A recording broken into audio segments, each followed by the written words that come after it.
ఒకప్పుడు లోన్ తీసుకోవాలంటే రోజులు తరబడి బ్యాంకుల చుట్టూ తిరగాల్సి వచ్చేది. కానీ ఇప్పుడు ఒక్క క్లిక్తో ఎటువంటి డాక్యుమెంట్లు తీసుకోకుండానే రుణం ఇచ్చే సదుపాయాలు చాలా ఉన్నాయి. దాంతో చాలామంది ఇన్స్టాంట్ లోన్లు తీసుకోవడానికి మొగ్గు చూపిస్తున్నారు. అయితే ఇలాంటి రుణాలు తీసుకునే ముందు కొన్ని జాగ్రత్తలు తీసుకోవడం మంచిది. అవేంటో ఇప్పుడు తెలుసుకుందాం. ఇన్స్టాంట్ లోన్ తీసుకునేందుకు సరైన సంస్థను ఎంచుకోవడం మంచిది. రుణాలకు సంబంధించిన నియమ నిబంధనలను ఖచ్చితంగా పాటిస్తున్న సంస్థను ఎంపిక చేసుకోండి. పారదర్శక విధానాలు, సురక్షితమైన ఆన్లైన్ లావాదేవీలు, నాణ్యమైన రుణ పద్ధతులు ఉంటే దాన్ని మంచి సంస్థగా పరిగణించవచ్చు.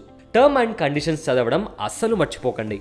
ఇక ఎలాంటి రుణానికైనా వడ్డీ రేట్లు చాలా కీలకం.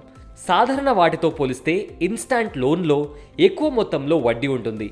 వీటితో పాటు late payment fee, free payment fee, processing రుసుములు విధిస్తారు. అవి ఎంత అనేది కూడా ముందే తెలుసుకోండి.